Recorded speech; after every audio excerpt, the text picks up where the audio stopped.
Yes, I'm recording. Welcome. It's the beautiful truth. Making some tea. Yes. At first, caught me just in time to demonstrate that if there's a little bit of water left in there, or however much water is left in there, don't boil the kettle or just fill it up. You have to empty it first. A big amount. The reason we do this is for two reasons.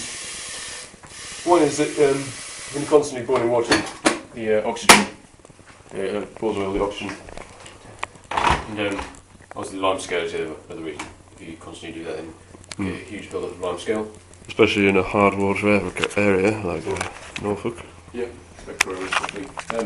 Today we're going to make a pot rather than standard 2 And I think we should try my method of warming the pot, pre-warming the pot. Yes. But I don't think.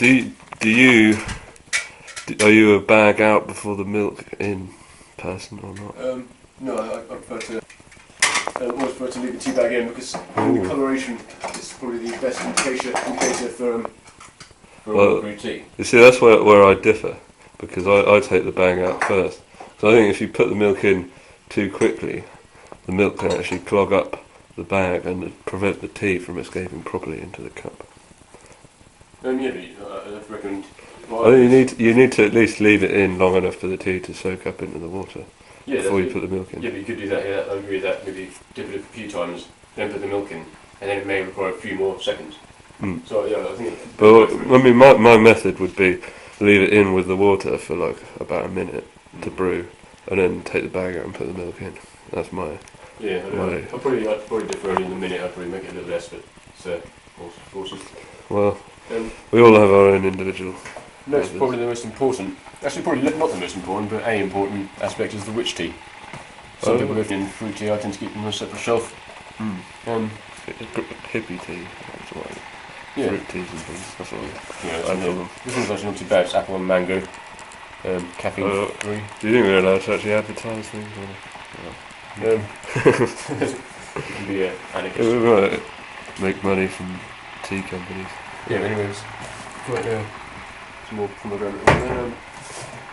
Darjeeling. I mean, you've got these standard black teas, which brings me on to another important thing. I'll go for Earl Grey now, but with different forms of tea, different techniques vary. For example, with black tea, which includes Earl Grey, Darjeeling and such, you will need to pour boiling water into the pot, literally boiling.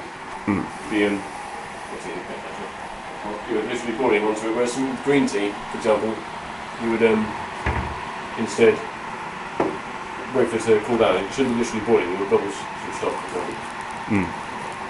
Yeah, I think tea is. It's too easy to get a bad cup of tea, and it's really annoying when if someone just dangles the bag in and it sort of goes slightly brown. It's not a proper cup of tea. No, you need some strength of flavour in there. When you go to a shop and they get some hot water in a cup and put a tea bag in it and give it to you and expect you to pay them £2 or something. That's it. Really unprofessional, I think. Yeah, you should get a cup of tea to your standard of making it. I think you should be able to demand. Yeah, this is how I make a cup of tea. I've paid you £1.60. You make it how I want it. Exactly. But then the best way to get around that is just to make your own tea, not go to expensive cafes. Or heating it up to the do, then the water won't be boiling as I pour it. You see, because George Orwell wrote an article, and his method was to heat up the teapot before you put the water in. Yes, good idea. Oh, I'll put a link to that article. Yeah. And there's an article by Christopher Hitchens about making tea as well, which is quite an interesting read. So, yeah, we do have source material for this exquisite art. Let's just take a look at the process of infusion. Oh, I've got steamed up the camera.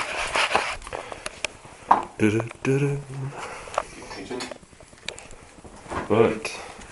So I think milk after pouring the tea in, because then you can judge the right amount of milk. Yeah. Otherwise, you're at risk of putting too much milk in. Yeah, I suppose the thing with you don't have much control. Do you when you're boiling a pot? I mean, not as much control as you would have with a single cup, I think. With the cup, you have full control. whereas with the, for example, the tea later on will be a lot stronger. In fact, some ancient tea brewers in China would have considered them to be completely different flavours, and enjoy them for completely different reasons. For example, the first cup maybe have the first like a certain preliminary flavours, which are sweeter perhaps, and then the later ones would include more tannins, which is something that the tea bags tend to produce later on after being swilled further or even stirred.